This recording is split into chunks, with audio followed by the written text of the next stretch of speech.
अमूमन हर शमसी साल के आखिर में एक बहस छिड़ जाती है कि हमारा साल तो मुहर्रम से स्टार्ट होता है, ये तो ईसाइयों का न्यू ईयर है। इस पे बहुत बार तो तकरार और गालम गलूच है और एक दूसरे को ईमान से खारिज साबित करने के लिए एड़ी चोटी का जोर लगाया जाता है।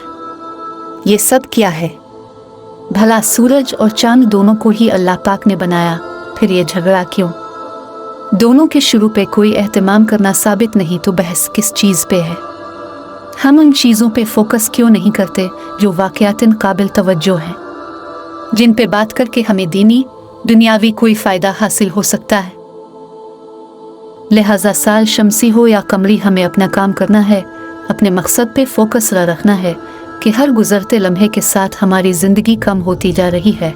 फजूल की बहस मुबाहिसे और झगड़ों में वक्त ज़ाय मत कीजिए। ईमान की इस्तिकामत के साथ हमेशा हिदायत व आफियत से रहें। बिन्त आदम, इस पैगाम को दूसरों तक पहुँचाइए। हो सकता है अल्लाह ताला किसी की ज़िंदगी को आपके ज़रिए बदल दे।